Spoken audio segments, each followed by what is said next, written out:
میرے بھی چھوٹے سے بچے ہیں، جب وہ جیل کی سلاخوں کے سامنے آ کر آنسو بہاتے تھے تو دل پر چھریاں چلتی تھی۔ وہ بچے جو ہمیشہ ہمارے سینے پر سوتے رہے، آج میں ان کو چھو بھی نہیں سکتا۔ جب وہ سلاخوں کے پیچھے کھڑے ہو کر دور سے رو کر کے چلے جاتے 15 منٹ، تو کیا ہمارے دل میں بچوں کی محبت نہیں؟ کیا ہمارے گھر بار نہیں، ہماری بہنیں، ہمارے بھائی، ہماری ماں نہیں؟ السلام علیکم ورحمۃ اللہ وبرکاتہ۔ دوستو عزیز ساتھیو، کیسے ہو؟ امید ہے سب خیر و عافیت سے ہوں گے۔ دوستو، میں نے آپ کو مفتی سلمان ازہری کی تھوڑی سی ویڈیو دکھائی اور آپ نے دیکھی، یہ وہی مفتی سلمان ازہری ہے جو جیل کے اندر 8 یا 9 مہینے جیل کے اندر رہ کر آیا ہے غالباً، اور ان کو کس بنا پر جیل میں ڈالا گیا میں ناظرین میں آپ کو بتا دیتا ہوں۔ انہوں نے صرف ایک اشعار پڑھے تھے، وہ بھی اسرائیل کے لیے پڑھے تھے۔ وہ اشعار کیا پڑھے تھے؟ وہ اشعار یہ پڑھے تھے کہ ابھی کچھ دیر کی خاموشی ہے، پھر ایک شور آئے گا۔ ابھی کچھ دیر کی خاموشی ہے، پھر ایک شور آئے گا۔ آج کتوں کا وقت ہے، کل ہمارا دور آئے گا۔ اس بنا پر ان کو جیل میں ڈالا گیا، اور جب یہ جیل کے اندر رہ رہے تھے تو ان کے پریوار اور ان کے گھر والوں کے ساتھ کیا بیتی اور ان کے بیوی بچوں کے ساتھ کیا بیتی، یہ خود بیان کرتے ہیں۔ اور جو ان کے شاگرد تھے، ان کے پڑھنے والے تھے، ان کو جیل میں ملنے جاتے تھے، اور مفتی سلمان ازہری ان کو کیا کہتے تھے۔ آپ اس بیان کو پورا سننا، ویڈیو تھوڑا لمبا ہے، ویڈیو کو پورا دیکھ کے جانا، بات تبھی سمجھ میں آئے گی۔ اگر آپ ہمارے چینل پر نئے آئے ہیں، چینل کو پلیز سبسکرائب کرنا، اور کمنٹ میں آپ کی کیا رائے ہے وہ ہمیں ضرور بتانا۔ چلیے آج کا ویڈیو ہم شروع کرتے ہیں کہ مفتی سلمان ازہری اپنے جیل کے واقعات اور اپنے جیل کی داستان کس طرح بیان کر رہے ہیں۔ چلیے آج کا ویڈیو ہم شروع کرتے ہیں۔ جو چیز خاص طور پر بولنی ہے وہ یہ ہے، ان حالات سے آج جو گھبرائے ہوئے ہیں، یہ وہ لوگ ہیں جو عیش پرست ہیں۔ میں کسی کو خاص ٹارگٹ کر کے نہیں کہنا چاہتا، لیکن بہت سارے وہ لوگ جو اثر و رسوخ رکھتے ہیں لیکن وہ آگے آنا نہیں چاہتے۔ دین اسلام پر حملے ہوں، حضور پاک کی عزت پر حملہ ہو، کسی کو بولنا نہیں ہے، کیونکہ پتہ ہے دیکھو اس مولانا کو کس طرح کی ہے، اسی طرح دوسروں کو بھی کر دیا جائے۔ جو کمفرٹ زون میں بیٹھنے کے عادی ہو گئے وہ اپنا ایریا چھوڑ کر ہٹنا نہیں چاہتے۔ اگر میں کچھ کہوں گا حضور پاک صلی اللہ تعالیٰ علیہ وسلم کی ناموس کے لیے تو میرا عیش خطرے میں آ جائے گا۔ اکثر کی یہی سوچ ہے، میرا تو اپنا دھندا ہے، میرا بزنس ہے، میرے بیوی بچے ہیں، ہو سکتا ہے مولانا کو کسی چیز کی فکر نہیں ہوگی۔ آپ کو میں بتاؤں، آپ کو اندازہ نہیں ہمارے دل میں ہمارے بچوں کی کتنی محبت ہے۔ میرے بھی چھوٹے سے بچے ہیں، جب وہ جیل کی سلاخوں کے سامنے آ کر آنسو بہاتے تھے تو دل پر چھریاں چلتی تھی۔ وہ بچے جو ہمیشہ ہمارے سینے پر سوتے رہے، آج میں ان کو چھو بھی نہیں سکتا۔ جب وہ سلاخوں کے پیچھے کھڑے ہو کر دور سے رو کر کے چلے جاتے 15 منٹ، تو کیا ہمارے دل میں بچوں کی محبت نہیں؟ کیا ہمارے گھر بار نہیں، ہماری بہنیں، ہمارے بھائی، ہماری ماں نہیں؟ کتنے تو دن ایسے ہوئے کہ میری ماں کو دورے پڑتے رہے یاد کے لیے، تو کیا وہ ہمارے اوپر کیفیت نہیں آتی کہ ہم خامخواہ یہ مصیبت کیوں مول لی ہے؟ میری بیٹی تو جھگڑا کرتی اس بات کو کہ کیوں آپ اکیلے ہو، بہت سارے لوگ ہیں سب کا خیال کرتے ہوئے، لیکن میرے عزیزو یہ ان کی اپنی محبت ہے۔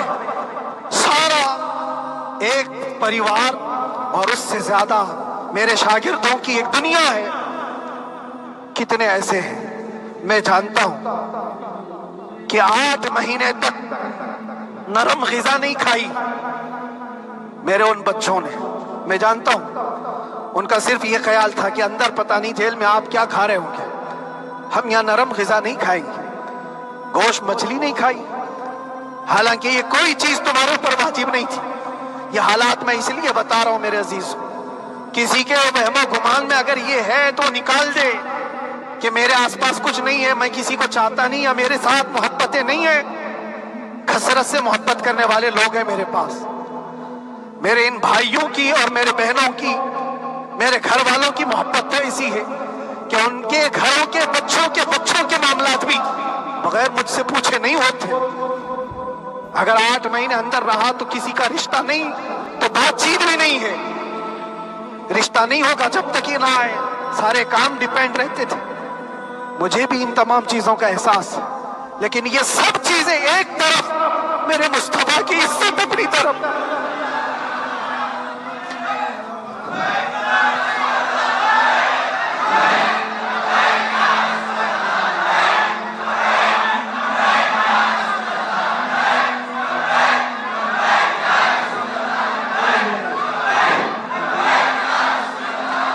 میرے عزیزوں، ہر ایک کے آنسوں کے قطرے میں نے دیکھے، بھائیوں کے، بہنوں کے، میرے پاس ملنے کے لیے میرے جو شاگرد آتے ان کے، یہ اکثر جب جیل کی دیوار پر آ کر کھڑے ہوتے، ان کی آنکھیں لال، یہ آنسو بہاتے 15 منٹ ملاقات کر کے چلے جاتے۔ آپ کو کیا اندازہ ہے اندر کے حالات ایک دن 1 سال کے برابر لگنے لگتا ہے، گھٹتے رہتے، لیکن ایک بات کا احساس بار بار ہوتا کہ یہ ساری محبتیں ایک طرف ہیں، لیکن ہم جس کے لیے کھڑے ہوئے ہیں اس کی محبت میں کوئی سمجھوتا نہیں، اس کی محبت میں کوئی سمجھوتا نہیں۔ ایمان اسی کا نام ہے، لا یؤمن احدکم حتی اکون احب الیہ من والدہ وولدہ والناس اجمعین۔ تم میں سے اس وقت تک کوئی پورا مومن نہیں ہو سکتا جب تک کہ اپنی اولاد، اپنے مال دولت، اپنے ماں باپ، سب سے زیادہ اپنے رسول سے محبت نہ کرے۔ دعا یہی کرتے رہو جب حضور پاک کا معاملہ آئے تو ساری دنیا ایک طرف ہو جائے۔ میں نے ایک واقعہ پڑھا تھا اندر ہی، حضرت خالد بن ولید رضی اللہ تعالیٰ ایک قلعے پر اچانک حملہ آور ہوئے تھے۔ وہ قلعے میں موجود جو دشمنان اسلام تھے ان کی پارٹی چل رہی تھی، بڑے بڑے قالین، صوفے بچھے ہوئے، تشتوں میں قیمتی کھانے رکھے ہوئے تھے۔ خالد بن ولید کے ساتھ جو لشکر ہے، یہ تو وہ غریب صحابہ تھے جو پیون لگے کپڑے پہنتے، ایک کھجور پر پورا دن گزارتے۔ جب یہ اس قلعے پر حملہ آور ہوئے تو دشمنان اسلام جو تھے وہ مقابلہ کرنے کی ہمت نہ جتا سکے، بھاگ گئے، سب سارا مال سب چھوڑ کر بھاگ گئے، بغیر کسی جنگ کے، بغیر کسی قتل قتال کے پورا قلعہ فتح کیا خالد بن ولید۔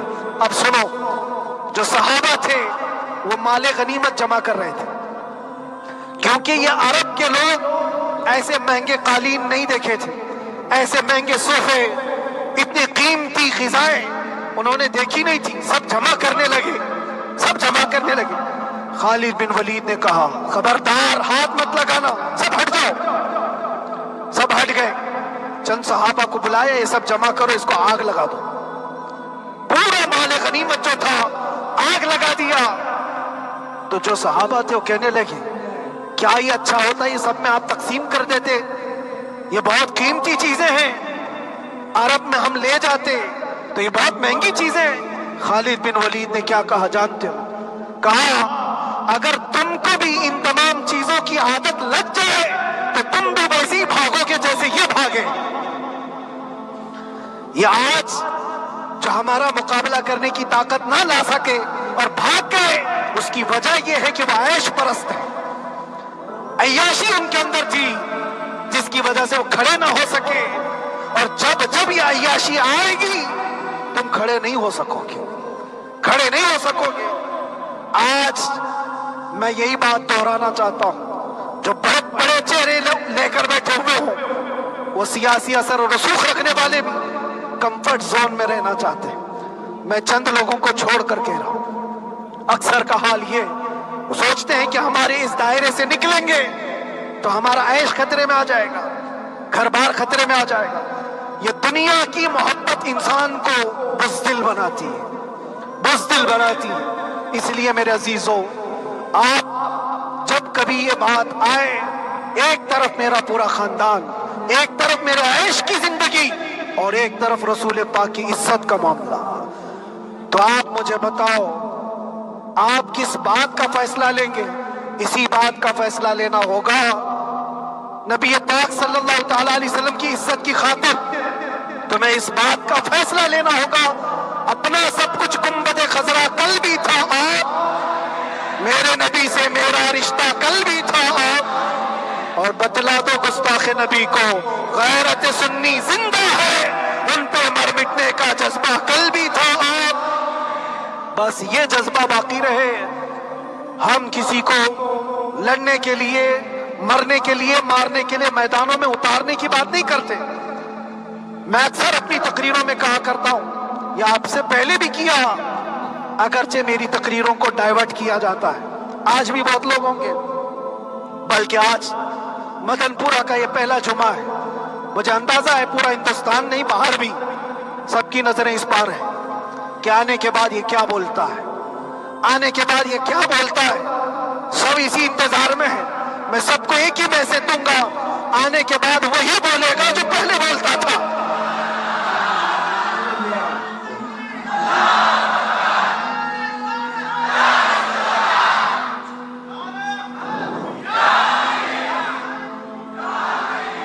اگر کچھ غلط ہوتا تو ہمارے اس ملک عزیز ہندوستان کی سب سے اعلیٰ عدالت یہ نہیں کہتی کہ ان کے اسپیچ میں کوئی ہیٹ مسئلہ نہیں ہے۔ وہ ہمیں اندازہ ہے میرے عزیزوں، ہاں جہاں غلطی ہوگی ہم بھرے اعلان کے ساتھ کہیں گے کہ ہم سے یہ غلطی ہو گئی، ہم سے یہ خطا ہو گئی، زبان پھسل گئی۔ لیکن جو چیز نہیں ہے تو اگر تم زبردستی اس کو کہو گے تو یہ ہم نہیں مانتے۔ ہاں بس اتنی دعا میرے حق میں کریں کہ جتنی بھی زندگی باقی ہے اللہ تبارک و تعالی حضور پاک کی محبت اور ان کی عظمت کی حفاظت کے لیے جیتے مرنے کی توفیق عطا فرمائے۔ ہمارا کام صرف اتنا رہ گیا، جو میسج دینا تھا وہ ہم نے دے دیا۔ اب جو حالات آ رہے ہیں میرے عزیزوں، آپ سب کے لیے بھی میں یہ گزارش کروں گا، دین کی طرف آ جاؤ، سچائی کی طرف آ جاؤ، ورنہ گاجر مولی کی طرح کٹ جاؤ کہ ختم ہو جاؤ۔ دین کی طرف آؤ، سچائی کی طرف آؤ، اور اسلام نے کہیں پر بھی تمہیں کسی طرح کے آتنک اور دہشت کی تعلیم نہیں دی ہے، کہیں پر کسی ٹیررسٹ کی کوئی بھی تعلقات کی۔ کہیں مجھے کوئی بات بتا دو، اگر کوئی مسلمان اس طرح کی حرکتیں کر جاتا ہے جس کو یہ لوگ بدنام کرتے تو ہم سمجھتے ہیں اس کا اسلام سے تعلق نہیں ہوگا۔ اسلام سے تعلق ہوتا تو اس کے اندر صدیق اکبر اور فاروق اعظم کی ادائیں ہوتی۔ آج آپ کو وہ معاشرہ زندہ کرنے کی ضرورت ہے۔ میں نوجوانوں سے کہوں گا، بہت دن گزار لیے ٹک ٹاک پر مجرے، اور تمہارے اس انٹرنیٹ کی دنیا پر جس طرح تم نے آوارگی کر لی ہے، اب وقت کم بچا ہے۔ آ جاؤ میرے نبی پاک کی گنبد کی چھاؤں میں، عزت وہیں پر ہے، انہی کے قدموں میں عزت ہے، اور یہاں پر بھی ہے اور آخرت میں بھی ہے، آخرت میں بھی ہے۔ بس اس عزت کے لیے آپ سب سے میں گزارش یہ کروں گا، سچائی کی طرف واپس آ جاؤ، سچائی کی طرف واپس آ جاؤ۔ جو تمہاری نمازیں باقی ہیں اس کو پوری کر لو، اس سے پہلے کہ دنیا تم پر نماز پڑھ دے، اس سے پہلے کہ تمہارے جنازے کی نماز پڑھی جائے، اپنی نمازیں کمپلیٹ کر لو۔ اور علماء ذوی احترام کا ادب و احترام اپنے اندر رکھو۔